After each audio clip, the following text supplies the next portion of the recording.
mantan dukun santet bertobat jadi pendeta.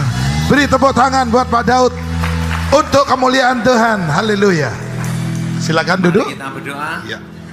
Bapa di surga, dikuduskan namamu, datang kerajaanmu, jadi kehendak-mu. Berkati firman, berkati kami semua, bebaskan kami dari yang jahat, bebaskan dari kegelapan. Kuasa Yesus bekerja, lawat kami secara pribadi. Demi nama Yesus, dipercaya katakan amin. Mari kita buka Alkitab kita saat ini. Kita akan bahas tentang kuasa darah. Apa saudara? Nah, ini ayo Pak Andrew ke sini. Kita buka Alkitab kita dalam kitab Wahyu pasal 12 ayat 11 sampai dengan 12. Kitab Wahyu pasal 12 ayat 11 sampai dengan 12. Saudara yang genap, saya yang ganjil. Dan mereka mengalahkan dia oleh darah anak domba dan oleh perkataan kesaksian mereka, karena mereka tidak mengasihi nyawa mereka sampai ke dalam maut.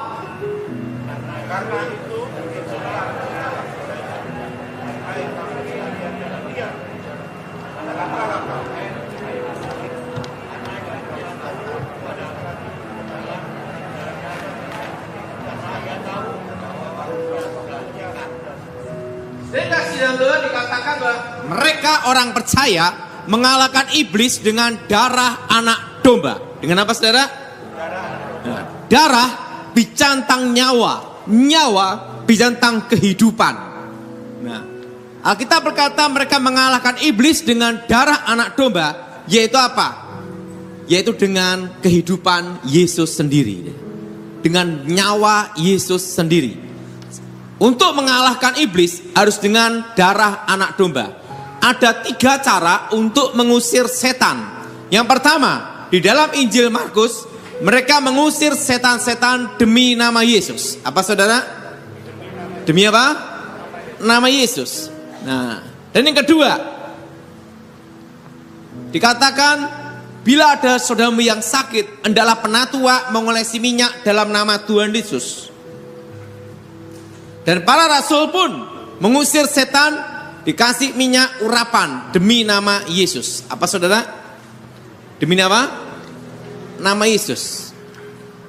Setan-setan. Tapi yang ketiga, mereka orang-orang percaya mengalahkan iblis. Nah, iblis di sini adalah rajanya para setan. Apa saudara? Apa saudara?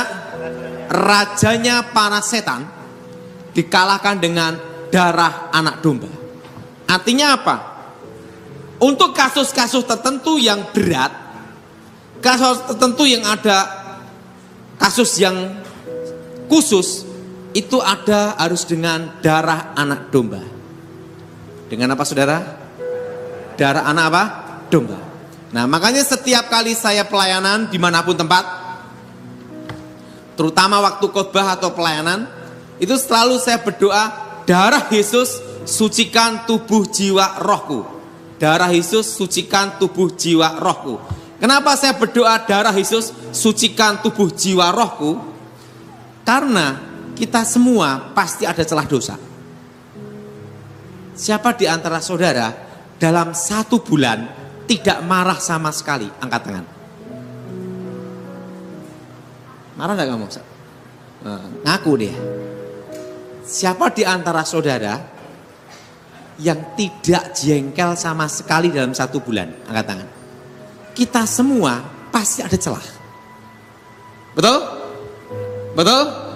Nah, dalam kasus-kasus pelepasan sering kejadian pada waktu ada orang kerasukan, tiba-tiba ada serangan balik. Kenapa? Karena ada celah. Makanya setiap kita mau pelepasan atau pengusiran roh, kita harus terlebih dulu berdoa, darah Yesus sucikan tubuh jiwa rohku. Apa saudara? Nah, untuk apa? Untuk menutup, menghapus celah itu. Kalau tidak dilakukan itu, pasti ada namanya serangan balik. Karena kita semua pasti ada celah dosa. Nah, untuk supaya tidak ada serangan balik, berdoa darah Yesus sucikan tubuh jiwa rohku. Nah, Suatu kali saya ditanya, apakah orang yang bukan Kristen bisa dilindungi dengan kuasa darah Yesus? Bisa. Dengan imanmu. Dengan apa saudara?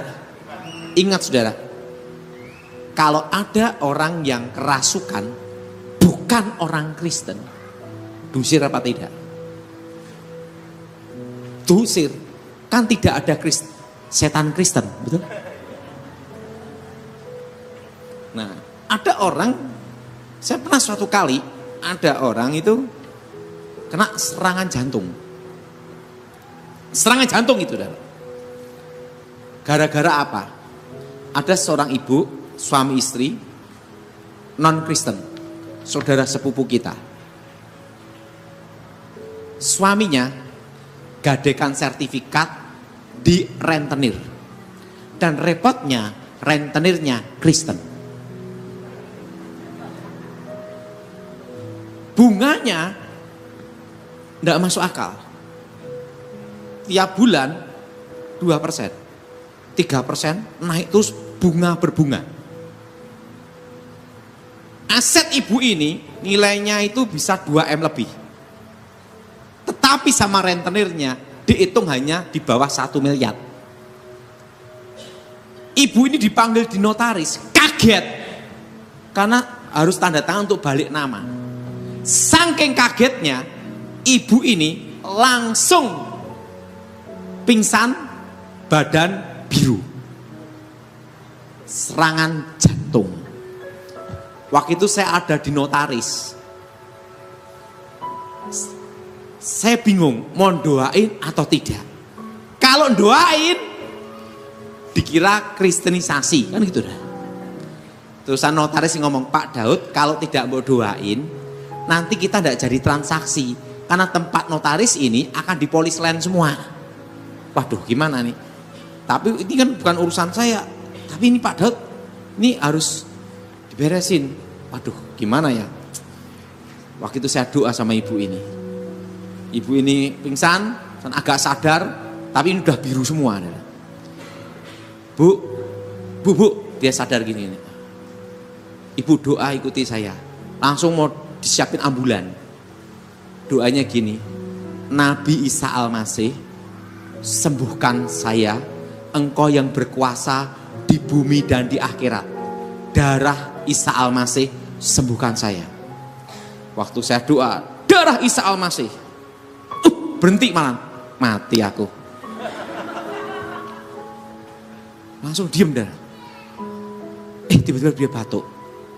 Langsung tiba-tiba birunya normal dan sembuh. Nah, jadi pertanyaan, apakah ibunya ini Kristen? Bukan. Nah, kadang kita membatasi kuasa Tuhan hanya sebatas ini Kristen atau bukan. Padahal Tuhan itu lebih berkuasa. Tidak menganut agama apapun. Karena Tuhan tidak beragama, betul? Kan tidak tertulis Yesus agama Kristen, tidak ada. Yang penting adalah imanmu. Waktu saya doa demi nama Yesus, dia ibu percaya Isa Al-Masih, percaya hidup. Saat ibu ini gini, Bu, tabah. Langsung rentenir yang Kristen. Oh Pak Daud ya gini. Kamu itu, untung saya sudah bertobat. Kalau saya belum bertobat, hilang kamu. Selesai dah, saya bilang gitu. Kamu yang ketemu Tuhan, dia bilang gitu. Langsung ibu ini tanda tangan, udahlah saya gitu. Ingat satu hal. Suatu kali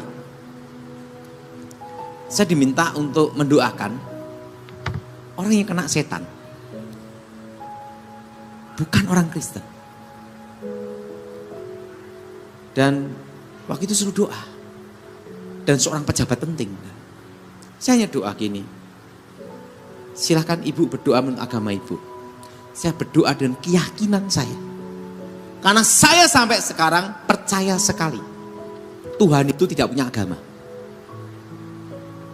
Saya yang setuju angkat tangan saudara. Tuhan tidak punya agama. Karena Yesus datang untuk menyelamatkan saudara dan saya.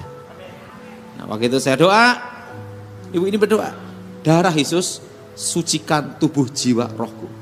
Darah Yesus sucikan. Darah Yesus bentengi. Ibu ini langsung setannya keluar saudara. Ingat saudara, saudara setiap kali doa untuk pengusiran setan, sebut demi nama Yesus setan keluar, dan sebut darah Yesus.